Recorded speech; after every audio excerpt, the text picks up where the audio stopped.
Segundo bloque de 30 denarios y en esta oportunidad tenemos la visita del licenciado en Economía Benito Aramayo, quien también es profesor emérito de la Universidad Nacional de Jujuy.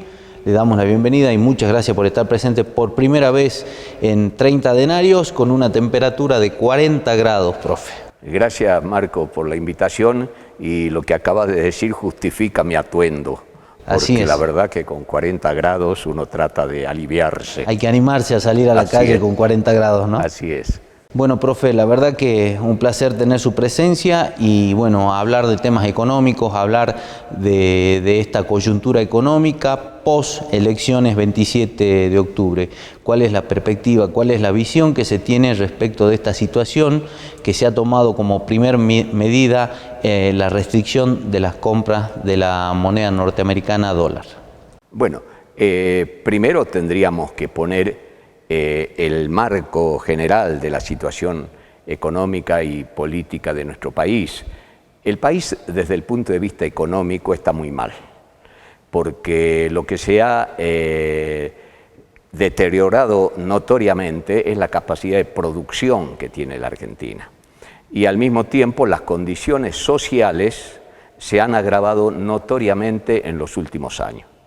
La economía política es una ciencia social que tiene que estudiar cómo se produce, con qué instrumentos se produce, quiénes producen, las leyes que rigen la producción y al mismo tiempo las leyes que rigen la distribución de lo que se produce, la riqueza que se produce, porque una parte sustancial de la comercialización de los productos que provienen de las fábricas las hacen grandes cadenas de supermercados que se llevan una parte de lo que es el plus producto, o sea, la plusvalía que se genera en el proceso de la producción se la lleva esta cadena de comercialización que muchas veces es superior a lo que logran los propios industriales.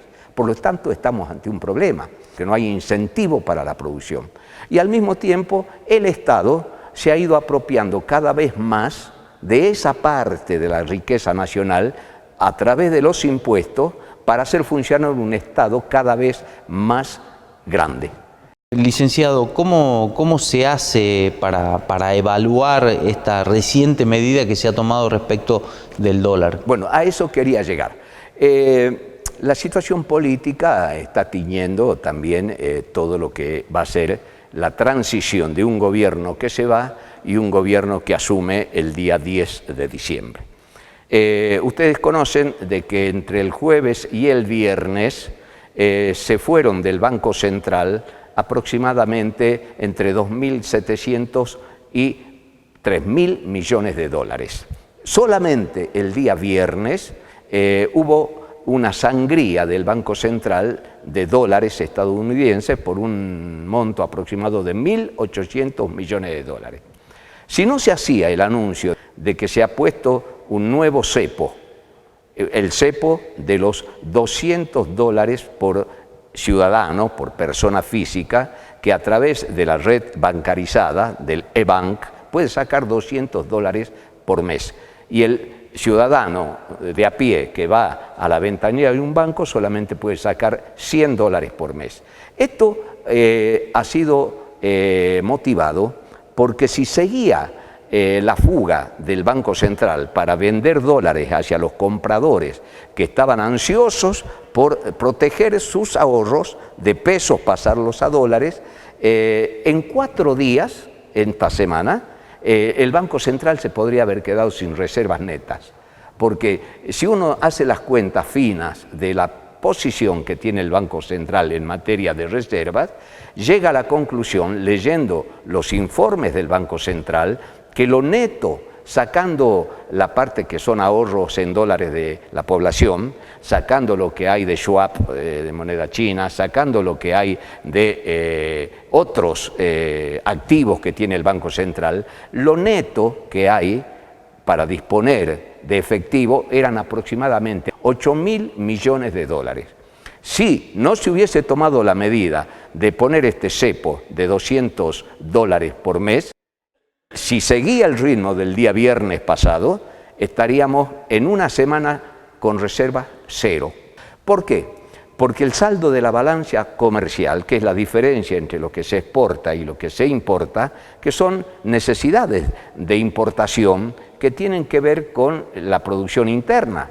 Ahora, no tenemos lo suficiente como para hacer funcionar el aparato productivo si no hay acceso de esos importadores a las reservas del Banco Central. Y si el saldo de la balanza comercial apenas llega, con suerte, a los 2.000 millones de dólares mensuales, tenemos un panorama muy complicado. ¿Por qué? Porque los vencimientos, se los voy a dar con las cifras exactas del Banco Central, los vencimientos al año 2020 son por 38.000 millones de dólares, sumados vencimientos en pesos y la mayoría en dólares.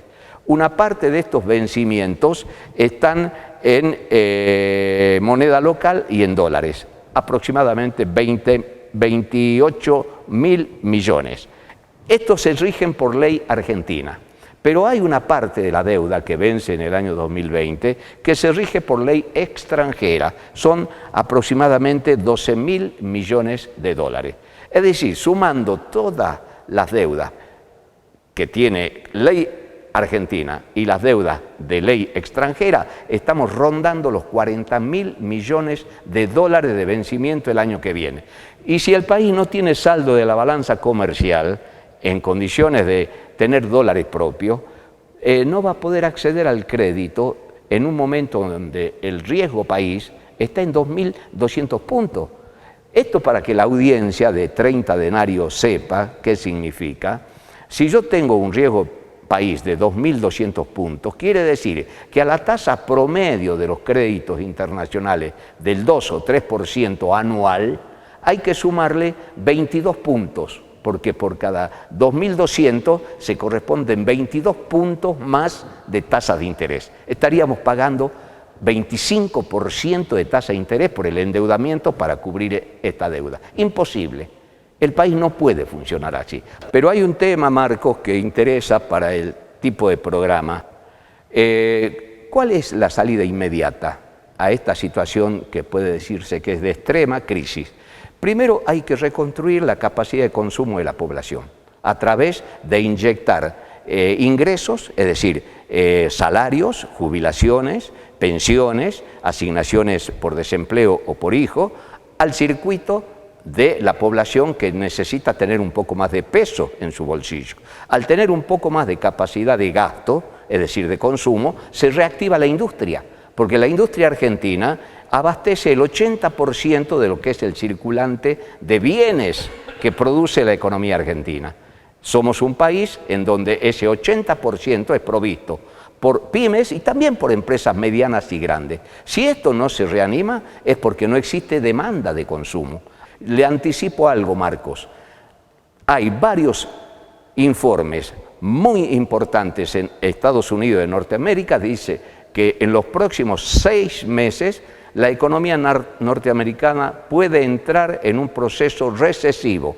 Es decir, podemos volver a un nuevo ciclo de la crisis económica mundial. Y si en ese marco está la Argentina, sin una política de defensa de lo propio, la vamos a pasar peor de lo que estamos en este momento.